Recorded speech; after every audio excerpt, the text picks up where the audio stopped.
Welcome, everyone. Greetings. My name is Phyliss Francis Wigfall, and I want to welcome you to Breaking Through Your Glass Ceiling, how to unlock your leadership potential and take your career to the next level. So the intention of this summit is to explore topics of breaking through your internal and external glass ceiling to get to the level of success you desire. And today I am so excited. We have an amazing, amazing expert, Rydall. I'm so excited for you to be here. Welcome. Oh, thank you so much. It's my real honor and pleasure to be here. Yes, and I wanted to share a little bit about our guest. We're so honored here. Rydall is part of a new generation of spiritual visionaries and thought leaders. He's the author of the #1 Amazon Barnes & Noble's bestseller, EMERGENCE, 7 Steps for Radical Life Change. And he's one of the world's #1 experts on revolutionary law of emergence.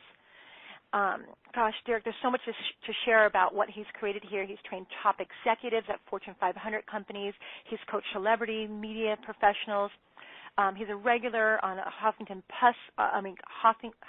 Post contributor, and he's hosted the top-rated Emergence podcast on iTunes.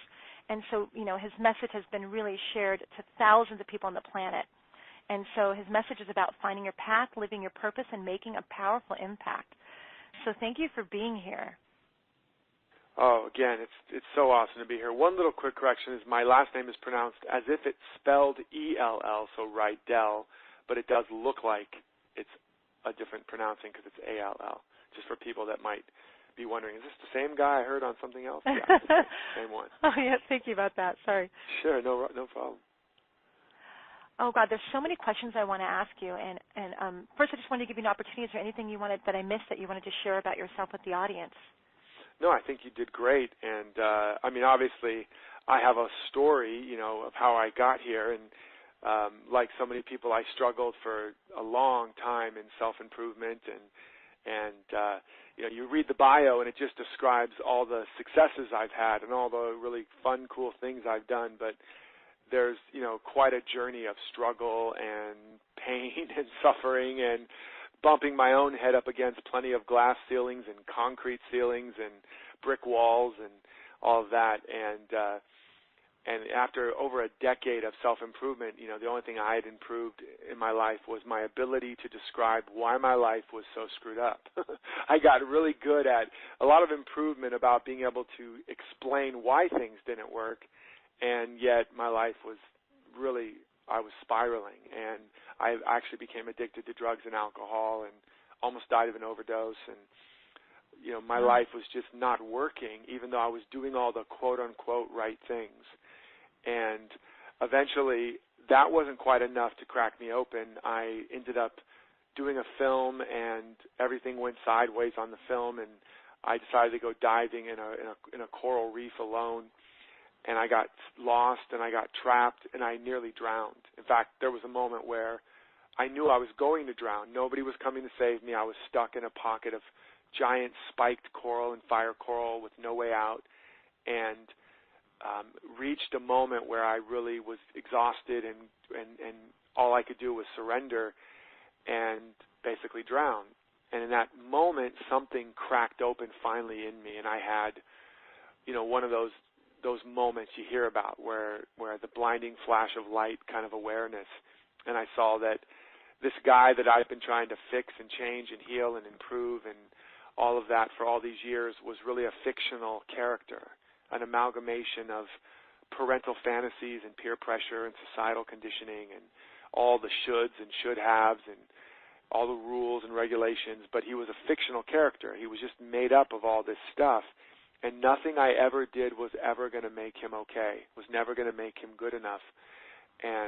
But right behind that, there was this version of me that had never been hurt or damaged, and therefore didn't have to be fixed and healed, and also was already complete and couldn't be improved upon.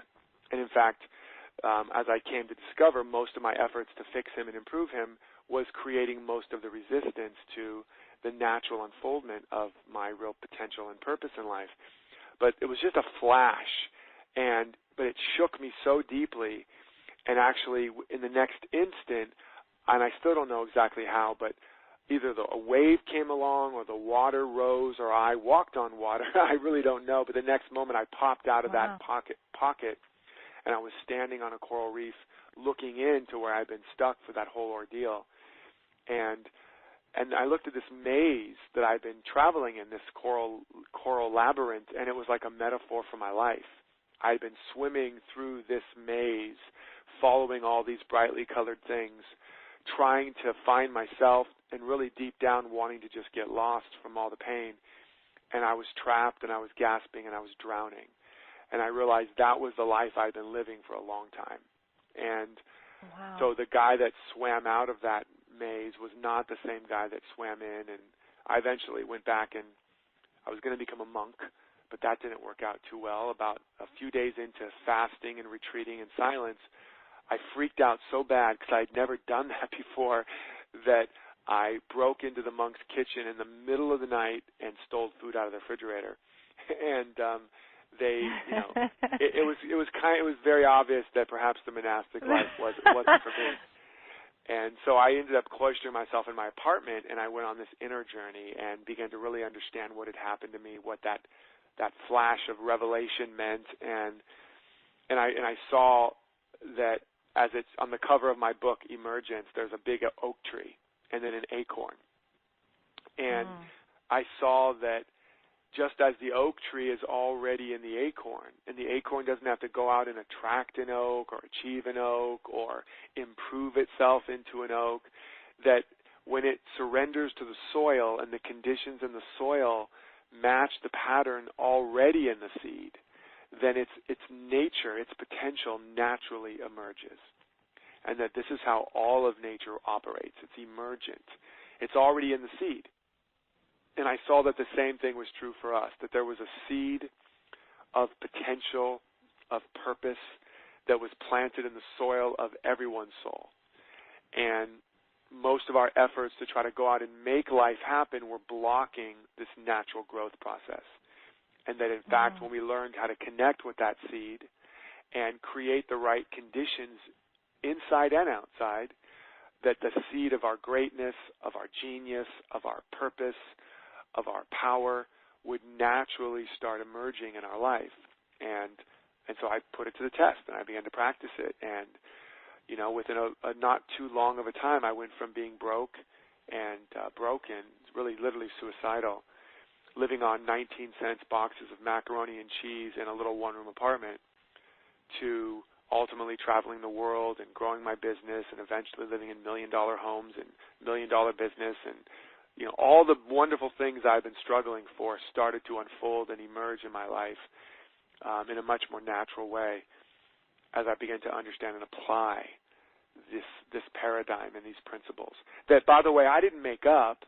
I just discovered this is what all the great philosophies and religions and teachings have been trying to teach. It's just we've misinterpreted them and misunderstood them.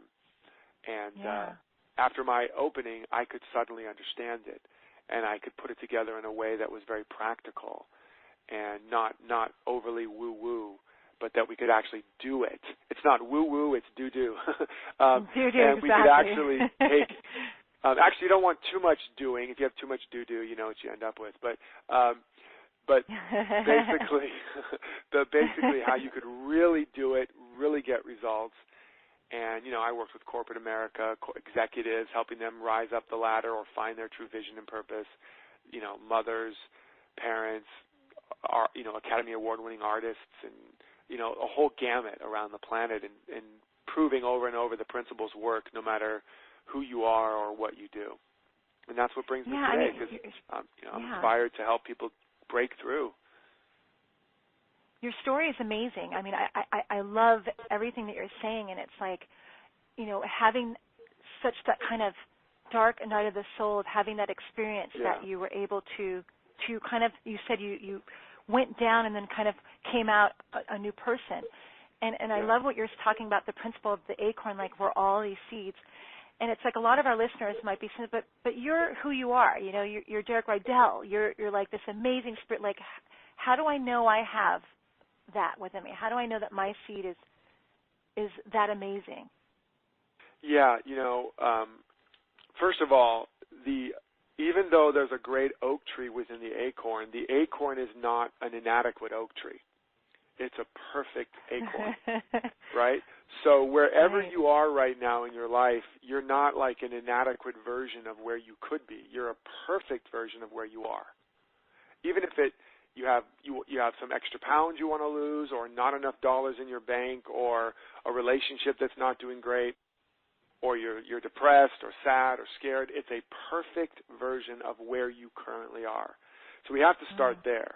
And also understanding that whatever you might project onto me and thinking I'm successful, it's easy for me to say all this. Look at, I have the money and the time and the success and all these things.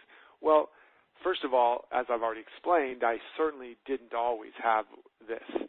I've struggled with the best of them, addicted to drugs and alcohol and pain and suffering and, all manner of darkness. And even now, I still struggle. Just the last couple of years, for about a year and a half of that, I went through one of the darkest nights of my life. After a 25-year marriage relationship, my wife and I separated, and I had to deal with that and the family structures, and I understand that life keeps growing and evolving, and sometimes as you keep growing and evolving, things change, and it became a very powerful opportunity for me to reevaluate and reassess and go deeper and become purer and get stronger and ultimately come out the other side even more joyful, even more free, and even more able to serve and contribute to the world. But so I've gone through a lot of those challenges, financial, physical, mental, emotional, spiritual, relational. So the difference between me and other people is only a difference in I understand certain principles and practices that I have learned to apply until they become a habit. It's ultimately, life is not personal, it's principle. If you've been going into a body of water, and you can't swim because you don't understand the law of buoyancy, the principle of buoyancy, and you always sink every time, and you've been sinking your whole life, the minute you learn the principle of buoyancy and how to align your body with it, you float. The body, the water or the principle doesn't say, well, you've been sinking for 10 years. It's going to take a long time for you to be able to float finally. You got to catch up. No, the minute you understand the principle and you know how to organize yourself to be in integrity with it, you get the results. This is true across the board. If you don't understand the principle, even if you're a really, really good person, you're still not going to get the results. You could be one of the most saintly people in the world, but if you put your finger in a light socket, you're going to get electrocuted because or if you wire your house not in alignment with the principles of electricity, it's either not going to work at all or it's going to burn your house down. So it's about understanding there are principles to growth, to success, to successful living in every area, and when you understand them and then you practice them and then you make them a habit and ultimately create a way of life that supports the principles of successful living, your life works. And it's not without challenge, but then you understand that even challenges are there as part of a larger growth process.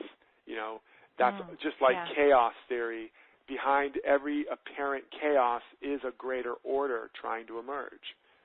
And so that's what's happening. So, but if you don't understand the principle behind chaos theory, or the understanding that your crisis is really happening for your growth, then you won't know how to play with that, how to operate with that, and instead of it giving you a breakthrough, it will cause a breakdown. Right. So that's what we're learning. We're talking about what are the principles for successful living, how do we apply them, how do we organize our life around them, and there's no time in success. All the time it takes is the time it takes for you to learn and apply the principle. That's all the time it takes. And that can take time. But once you've figured it out and you come into alignment with it, then it starts to bear fruit. It's, if you know how to plant a seed and you know how to cultivate the conditions that match that seed, then the law of emergence in the soil will work upon that seed and produce that particular plant and the fruit or the flowers. So so it doesn't matter where you guys are, what you've been through, or even what you're currently facing. It doesn't matter your culture, your ethnicity, your religion, your country, your sexual preference, your history, your karma, your numerology, or whatever, picanology. None of that can stop you from fulfilling your true potential when you understand the principles of successful living and actually live according to them. Yes, I love what you're saying, because in your book, in the Law of Emergence, you say that our crises crack us open. And so I'm hearing that you're saying that they serve for our evolution, and it's about being able to open us to then practice the principles for successful living, being able to create those habits to move forward and to grow. Yeah, absolutely. In the book, in my book, Emergence, I walk through 7 core stages of what's required to really activate the full emergence of your potential. I actually coined a word called emergineering, which is about engineering the full emergence of your life. Right. And, I like that. And yeah, so one of the stages, stage 6, says embrace what appears broken. And we've learned and been conditioned to believe that our problems, our crises, our challenges, all the stuff inside us and outside us that doesn't look good or feel good is bad. And we need to try to avoid it or get rid of it or repress it or deny it or ignore it and hope it goes away. But in fact, the opposite is true. There are no missing pieces or parts in our life. Our life is not a piece of furniture from IKEA, where there's missing pieces or extra pieces. It all fits. It all fits. And we see this in nature. There are certain trees that, like the jack pine, that actually needs a forest fire, because the forest fire produces the level of heat necessary to melt the serotinous glue around the pine cone and open up the seeds, to release the seeds into the soil. It also burns away some of the canopy so more light gets in. It burns old trees and branches and things to fertilize the soil and to prune what's no longer life-giving. And it just does all these things that are necessary for that species to thrive and flourish. And if that species was like a lot of us in personal development or even success strategy, we would try to, avoid the forest fires. We would, we would have a vision board where there were never any forest fires, and, and we'd be affirming every day, I have no forest fires in my forest. I have no forest fires in my forest. Exactly. And if we actually succeeded at that, we would end up thwarting our own growth and evolution, and eventually that species would die out. And there's other plants that need really rocky, difficult soil. They have to struggle in the soil. But what that does is it activates certain enzymes that make their bark more hardy so they can thrive in a different climate. And if we saw that and said, oh, poor plant, look at how much it's struggling in the soil, and we gave them really soft soil, they would fail to thrive. So we see this over and over again, little chickens in an egg. There's a certain point where the chicken outgrows its egg. It's cramped, it's uncomfortable, it's painful, it runs out of food, it's hungry, and it's living literally in its own waste. So it's smelly, it's hungry, and it's cramped. And that's pretty miserable. And if you were to look at that and go, oh, you poor little chicken, and crack open the egg and free it, it would die. But because it couldn't survive in the larger environment. But instead what it does is it focuses on looking for every last little piece of good, every last little piece of nourishment. It doesn't focus on what's not working. It focuses on this impulse to be freer, to grow, and it starts to look for the food. And as it does that, it pecks the shell. And as it does that, it strengthens its neck muscles, its wing muscles, its lungs. And now when the shell finally cracks open, it's strong enough to sustain its life in a larger context, in a larger world. So this is what's happening for us. Life is never happening to us. It's always happening for us. For us. Oh, I really appreciate that you took the time to explain that, because I know for a lot of people it's like, how is this crisis good? But you describe it in such a beautiful way that it's just necessary for us for our growth, for our evolution, for the skills, for the learnings. And so I think that was a really great explanation. And you also, with the law of emergence, so what's the difference? You were starting to go there a little bit about the law of emergence and the law of attraction. You know, I giggled about the vision board because I've created so many. But you're right, I don't put a forest fire in there. I don't put any of the things that, it's all about grace and ease, grace and ease. Yeah, and let me be clear. You don't have to visualize and imagine pain and challenges. Life will give you plenty of opportunities without you having to try to have them. And having a life of grace and ease is absolutely a beautiful intention, and is in fact the way the universe fundamentally operates. You know, in ultimate reality, there is no struggle, there is no resistance, because there is no duality. There's only one life, whatever you want to call it. There's one intelligence, one quantum field that is indivisible and whole and perfect, and it's unfolding and emerging an idea and a pattern that is infinite, and there's no end to it. But as it unfolds in time and space, as it unfolds in the world of opposites and duality, masculine, feminine, all that, it creates friction, it creates contrast and conflict, and that's part of the process by which it takes this infinite, undefinable something and makes it something that's definable and that's a form and that we can experience and enjoy. So that's just part of the process. But having as a foundation that you're anchored in peace and ease and grace, and that you're willing to have your life unfold with ease and grace and not having to have so much pain and drama. You know, the old Descartes line, I think, therefore I am. For a lot of people nowadays, it's I have drama, therefore I am. And, you know, if our life's not having drama, we don't think we're alive. So you don't have to have all that, but nevertheless, even though that's your intention, ease and grace and peace, when the challenges do arise, because they will, nobody escapes that, you don't freak out and go, oh my God, my life's not working, oh my God, what did I do wrong, why have you forsaken me, or it's your fault, or whose fault is it, or what's wrong with my life.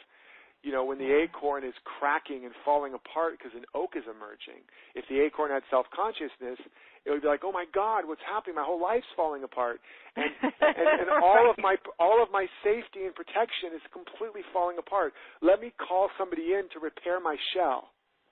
I need to fix my shell. I need to get a shell repairman. I need to put it back together again. You know, and you know, as we know, Humpty Dumpty falls off the wall, and all the king's horses and men can't put Humpty back together again, because Humpty's not supposed to be an egg; it's supposed to become an omelet. So I love it. So there's there's stages in evolution. The acorn isn't supposed to just become the best nut in the forest. The acorn is supposed to evolve and reveal its greater potential, but that does require letting go of certain structures that you thought were protecting you, but now are actually blocking and hindering you.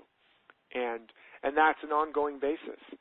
As you keep growing, what worked before won't keep working to take you to the next level. You know, this is one of the mystical meanings behind the biblical saying, you cannot put new wine in old wineskins. And the literal understanding of that is that the wineskins have become fermented. The alcohol ferments, they become brittle, they become stretched, and if you put new wine in it, they break and burst, and all that new wine spills out over. They can't hold the new wine. So our life is the same way. As we're growing and unfolding, the habits and the self-concepts and the mindsets that, you know, get us into, let's say, a job, they're not the same thing that's going to get us that promotion. Or they're not the same thing that's going to get us the corner office, or they're not the same thing at all that's going to make us a successful entrepreneur. You know, you've been working as an employee, but you always want to have your own business. It's not going to, if you try to bring employee mindset into being an entrepreneur, you're going to fail. It doesn't mean you don't bring that knowledge with you, but you have to have a bigger paradigm, new habits. And if you're making $50,000 a year, but you want to make $100,000, that's going to require you to become different. And if you want to take $100,000 and make $250,000, again, you cannot bring the same habits and mindsets and safety mechanisms into that new life. It has to you have to keep evolving. And that means you have to let go of what actually was working. That's one of the hardest things. It's easy to let go of stuff that doesn't work. I mean, it's not easy, but it's easier.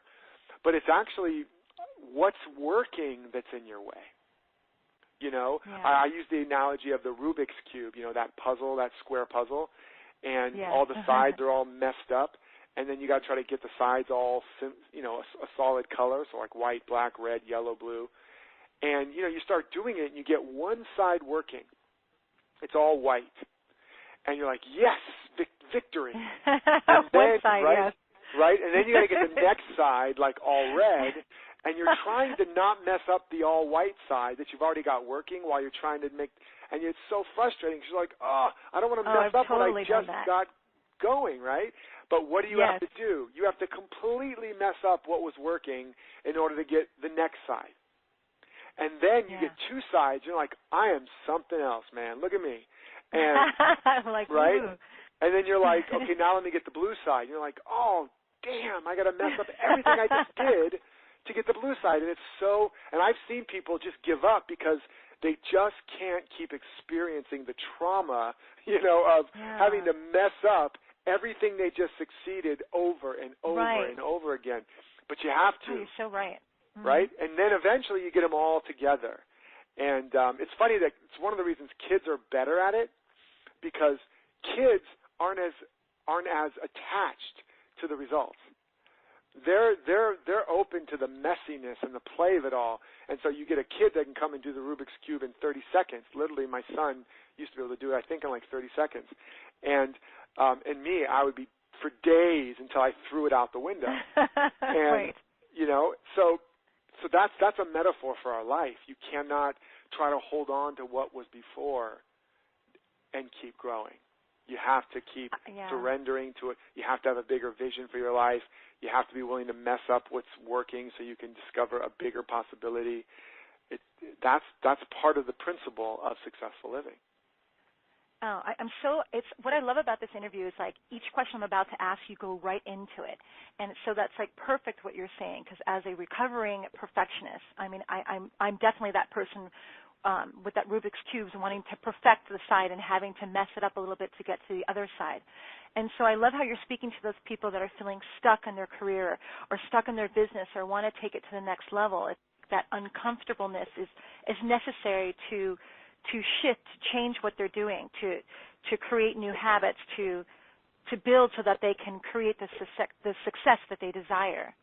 Yes.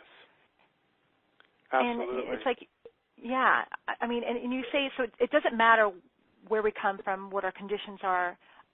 When we activate the law of emergence, it's like we can create any conditions that we need for our success. Can you explain that more for people that are like, but what, I don't know what I don't know, so how do I know what to do, you know? Right. So, so the whole idea here is that, you know, you have to create the right conditions or the congruent conditions for a seed. You know, certain seeds need more water, less water, more light, less light, more food, different food. And when you get the right combination of conditions, that seed grows and that plant thrives. The same thing is true with our own life.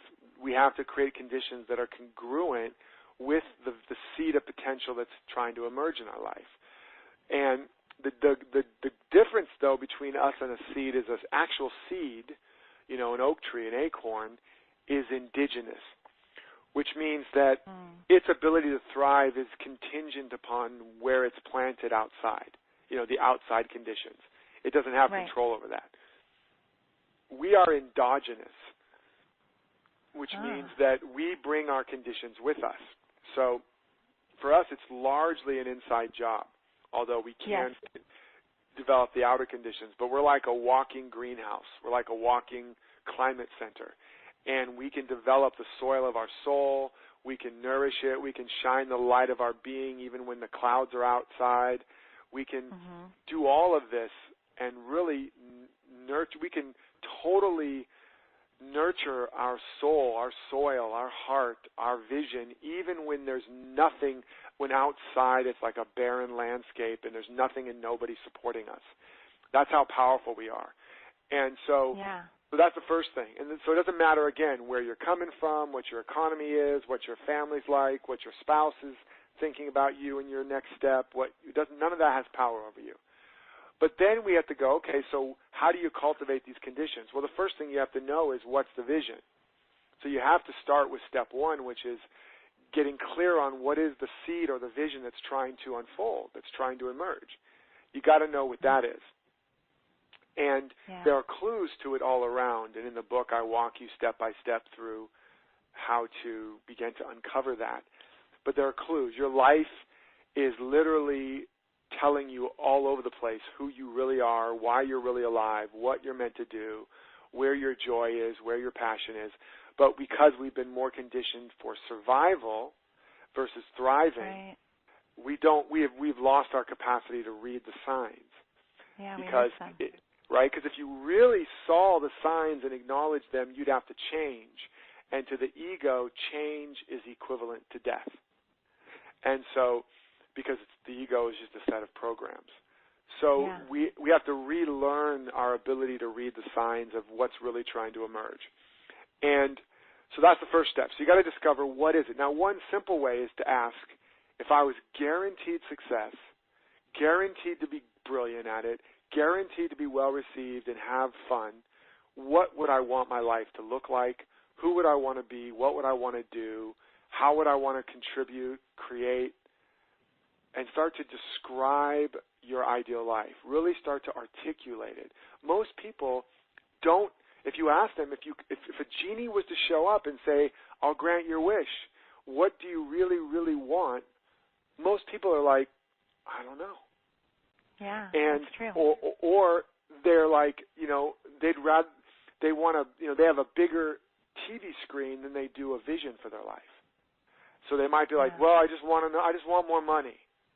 And the genie's like, okay, here's $1. You've got more money now. Goodbye. You're like, no, wait, that's not what I meant. Wait a minute. I want $1 million. Okay, here's $1 million, and that's all you get. And then, you spend your $1 million, and you're still bored and depressed and unfulfilled. So it's like, what do you really, really want? That burning desire of your heart. The word desire comes from a word that means of the sire, or of the Father, or of the creative principle, and also from the heavens. So that desire is not a sign. It's powerful. This is the emergent, the emergent model is a reverse of how we've been conditioned. It's the understanding that life doesn't happen to us, it happens, for us, but it also happens through us. And so whatever's missing is what we're not giving.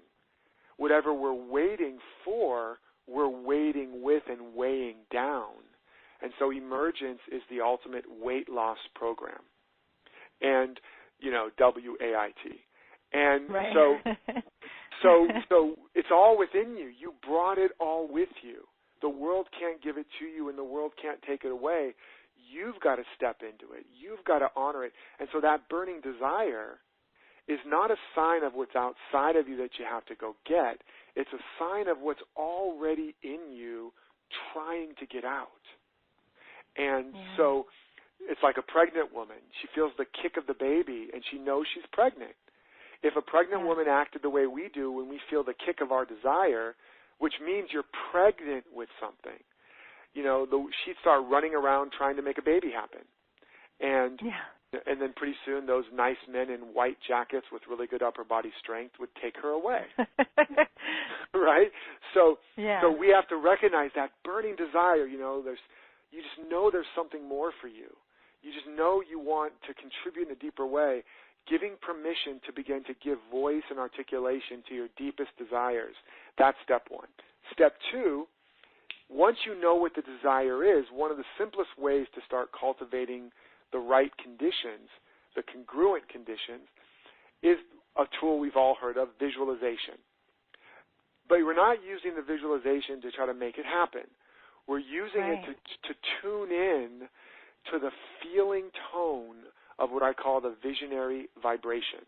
So let's just say your vision is, I want to be CEO, or I want to, run my own company, and I want to have this level of abundance and power and contribution, et cetera, and family, and whatever that might be. And you articulate it, and then you visualize it, and then you notice how it feels. How are you feeling? And you begin to write down those qualities of feeling, like joy, peace, happiness. And then you also notice, who are you being?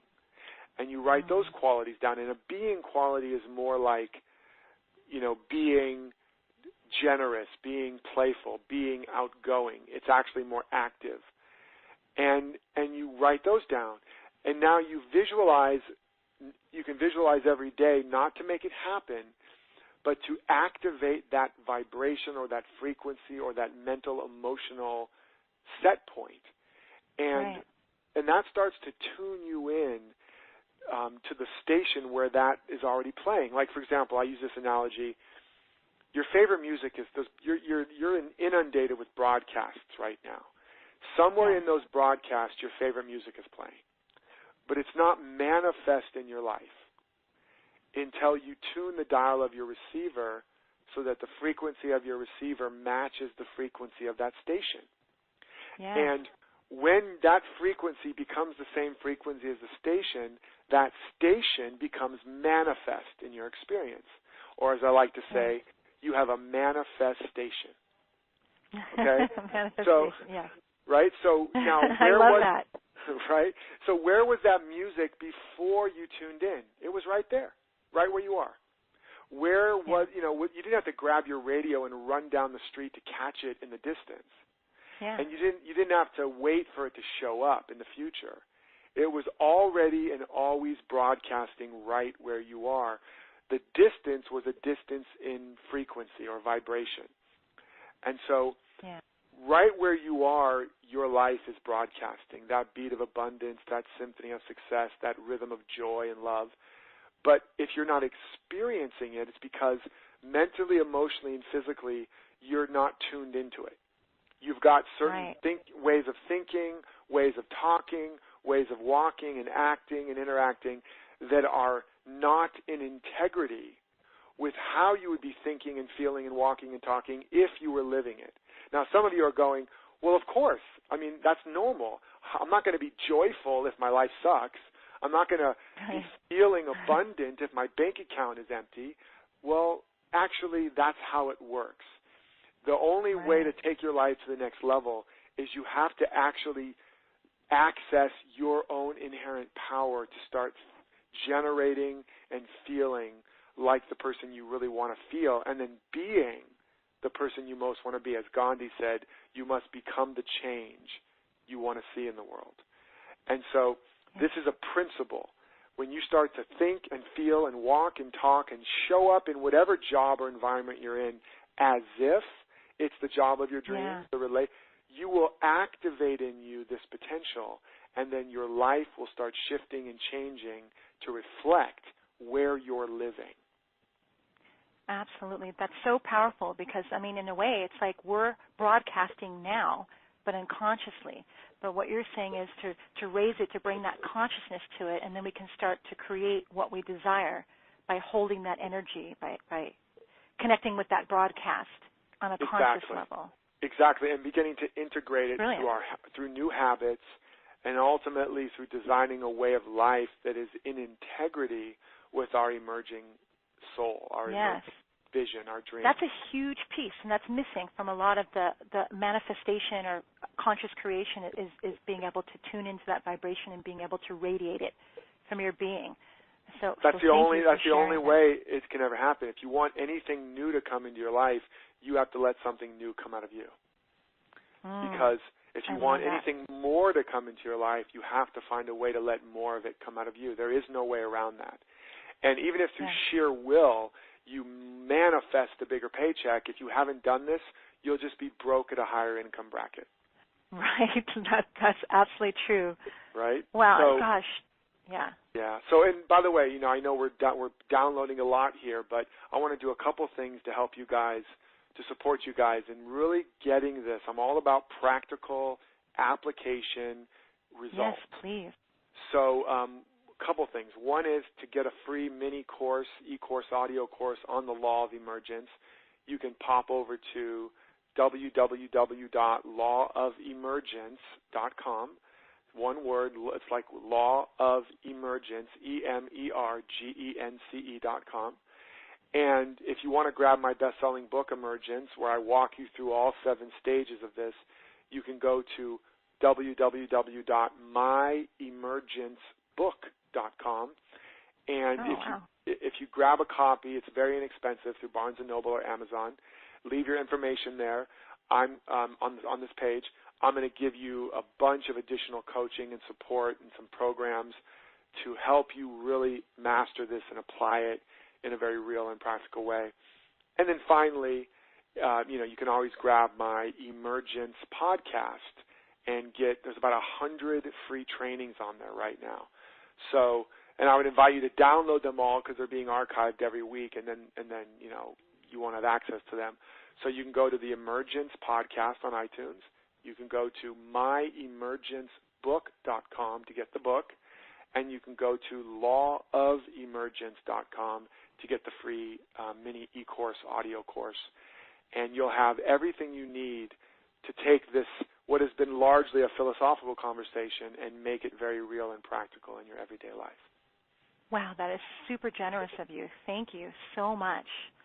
My pleasure. Gosh, this is awesome. So thank you so much, Derek Rydall, for being here with us to share your Law of Emergence and all of these wonderful free gifts. So those of you listening, you can really take advantage of these gifts and really, like you said, make it practical in your life. Yeah. So thank you so much for sharing this with us.